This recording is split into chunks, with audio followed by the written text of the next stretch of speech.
We are very happy that you're joining us today. I've been trying to look at your profile. It's really big. You've been serving, before being an ambassador, you've been serving as a political advisor to your prime minister on different occasions, and you've been also an advisor in the foreign affairs ministry in your country, and you've served in so many positions here in South Africa, in your country. And then you became an ambassador. But before becoming an ambassador, I think you were here before. You had different positions here at the embassy. That's a lot of work, and it's a lot of experience if you look at it. Just tell us, how has been your experience here in Rwanda? It's been two quite different experiences. Yeah. The first experience in Rwanda, 2007 to 2009, I think you could still feel that Rwanda was a post-conflict country in a way. What were the expectations that you had? And when you came back, had those expectations changed, or you had different expectations? I think when I came, my expectation was, it was still very connected to the genocide against the Tutsi. I was very interested and thinking a lot about, what happened, how could it happen, what can you learn. So that was a lot in my mind. Now coming back 2016, so much has changed. Rwanda feels so connected and sometimes leading in the region. I remember we would go for a weekend to Kampala or Bujumbura 10, 15 years ago. Now there's many things in Kigali you don't have to go to Kampala or Bujumbura. Right. So it's a different city in many ways, and the country has also changed a lot. No, I've never had this experience before of coming back to a country. I don't think it's very common in diplomacy, but my experience is that it's been great because you can really compare things, and you also have a little bit of an understanding where you're going. So these kind of rookie mistakes, you don't make them twice. So, what have been your biggest challenge or excitement working in this country? The biggest challenge. Yeah. There's so many. But I think one challenge has been that I'm always going to be an outsider. If you come from the outside, you don't speak the language, there will be things you never really understand, and that's frustrating, I think. Personally, for me, it's also been a challenge that I sometimes feel there is a lot of hesitation when it comes to the intentions of the international community. It's because of the past. 94, it's because of colonization, it's different things. And I sometimes feel that people are skeptic from the start about intentions, and that is a bit hurtful when you don't have bad intentions. So I think I've struggled a bit with that. And what's been your excitement living here? Oh, many excitement. I mean, first of all, I have really liked to live and work in a place where I feel like things are really moving fast and mostly in the good direction. To me, that's like an energy boost. It makes me happy, and I get excited about that. So that has been great. And this time I have a lot of Rwandan friends. So it's been lovely to get to know them. They teach me more about Rwanda. Yeah. One of them gave me a cow. Whoa! so it's been great. Yeah. You're arguably the popular ambassador, if you ask anyone here. And that's because of your engagements and the discussion and the interactions you have with people on these social networking sites, particularly on Twitter. The first thing I wrote about on Twitter here, I'd been to Yumichika. So I wrote, this is exciting. In most countries, they aim for the sky. In Rwanda, they aim higher. To me, that was a compliment. I thought it was positive. Someone answered very angrily when I woke up in the morning, said, why do you Europeans always think that we are so different and strange to you? I said, what? I only wanted to say something positive, that I really like the high ambitions during the national dialogue. But someone interpreted that as me being, saying, oh, you're so strange. So that I erased it. It made me a bit nervous for some time. But then I thought I need to be able to... Did you delete the tweet? I did. It was the only tweet I really deleted. It was my first time in Rwanda, or my first period as ambassador. So I thought, wow, maybe I really wrote something which was bad, So I have learned a little bit about those things, what can make people upset. And at the same time, I've still tried to talk about issues that maybe are sensitive sometimes, or political, or, because I think if we take each other seriously, and if we respect each other and feel equal, I think we should be curious and open enough to listen to each other. So I have continued to talk and write about things that I know everyone won't agree. One of your latest tweets, I think was a tweet, I think you posted a container of the products you are going to take, I think, to your country. What are some of the things you are taking with you? I bought a ridiculous amount of baskets. I'm going to put on a wall at home in my very small flat.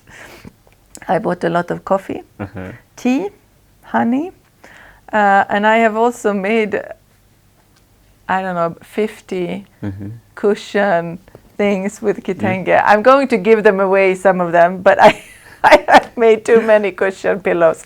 So I like the cloth here. So those things I've bought a lot, and it's nice gifts. Oh, akabanga! I have bought a lot of akabanga because it's a great gift in Sweden. People think it's very exciting. I give them this little thing. They, what is this? Oh, it's a jelly from the middle of Africa. So they find it fascinating, and I tell them that akabanga means secret. So then they think, oh, exciting. So I bought akabanga too. Let's talk about a little bit about politics.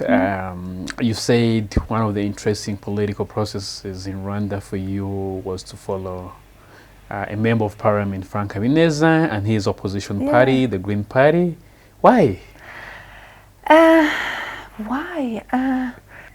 People say that in Rwanda there is no room for opposition. You're not allowed to think differently. These kind of things. People will portray Rwanda from the outside. So here comes the Green Party and Frank, and they say that we're going to run for president, we're going to run for parliament. I thought that was interesting. I thought they will probably now show that there is possibilities in Rwanda that people didn't think were there. So I was a bit enthusiastic to try to see if they managed, and they did. So it was fascinating for me to follow the campaigns and to see they were not so many, and they struggled a bit in the beginning. But to me, they pushed a bit the barriers of what people thought were possible in Rwanda. So it was interesting politically. Our people, we were trying to find out what kind of questions would they like to ask their favorite ambassador, and they say, ask her whether she's a mother. Oh, I am a mother of 2 children, a son who's 10 and a daughter who's 7. And my job is a bit public, so I have not really put photos with them, on social media and things. But I'm the mother of 2. One of them, I got pregnant when I was in Rwanda. He's my made in Rwanda boy. He has a Rwanda name also, a middle name. So I'm also a mother. Lastly, they were like, where is the ambassador going? Part of me don't want to go at all, but I have been given a job in Sweden by my government, and they want me back. My term was 3 years, and 3 years is now over. I was thinking to extend it, but now I have got a job as I will be the SDG ambassador in Sweden. So I was told I have to start on the 1st of September in Stockholm, and I'm also obeying my orders from my ministers. So that's why I leave. This is something my daughter made for me. You know, you have to, you know, it's like you have to do what says here. And she also keeps doing paintings for me to put up. Yeah. So I try to have memories of my kids also in the office. I can show you some of the pictures. We try to mix Rwandan things with Swedish things. Is this Swedish? That is Swedish, but these are of course Rwandan. Okay. And well, here we have it's Swedish furniture, but it's a Rwandan thing, so it's very good. Okay. Yeah. So this is a part of what we do in the embassy. Right. This is we celebrated 20 years in Rwanda. So we had the women drummers group, right, and we had a seminar up there about Rwanda and Sweden. Mm-hmm. So it's this one? Yeah, that's this one. Mm-hmm. This is when we did the Swedish Christmas tradition Lucia with the Swedish community here, with all the kids. And what does that supposed to mean? What kind of festival is that? It brings light in the very dark Sweden in December. And we had a regional officer for a while, so he was traveling around the region. And this is about the Swedish community in Rwanda. It's very small. I'm sure you're going to miss that community. I will miss it. However much or small it is. Yeah. And then, you know, we take part in discussions and we visit. This is from a field visit with Never Again Rwanda, somewhere in Eastern Province, I think. So that is a bit what we do here. This is signing of some contract with the African Development Bank here. So Rwandan Development Bank. Yeah, so this is good. This is our university cooperation. It's huge. It's one of our biggest and most long-standing cooperations. So this is some conference at the University of Rwanda. And we did Wikigap on Women's Day last year, where we had Rwandan women write articles on Wikipedia about Rwandan women. Was that successful? It was very successful. We spent a whole day writing, and we did it globally. So there were so many articles produced.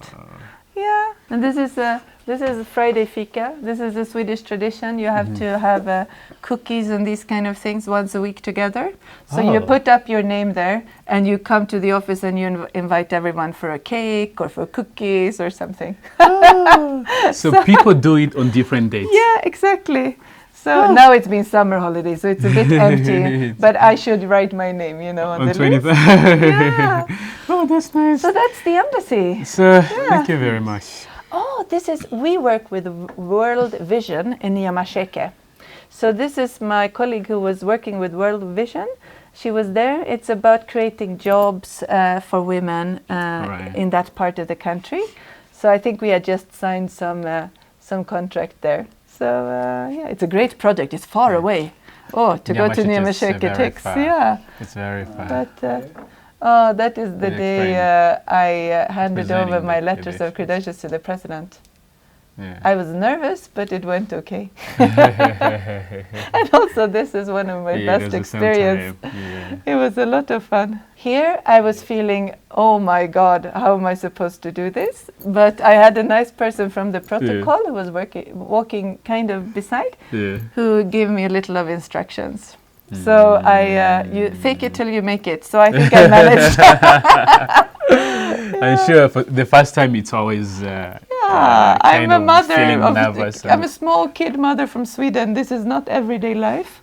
And then you come to Rwanda, you have to do these formal things. Yeah. But I think it was okay. It was okay. Of course, they don't practice with us in Sweden. They don't take us for 2 days and say, this is how you inspect the guards. You just have to do it. You just have to do it.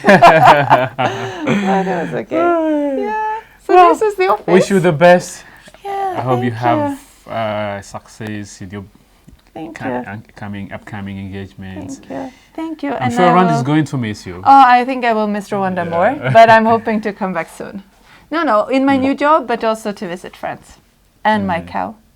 Your cow. My cow. And maybe you can take it in Monterey. I'll leave it here, and I also bought some land, actually. Yeah. So eventually I will build a little house. That's how much I don't want to leave Rwanda. I had to buy some land. Oh, Yeah. nice.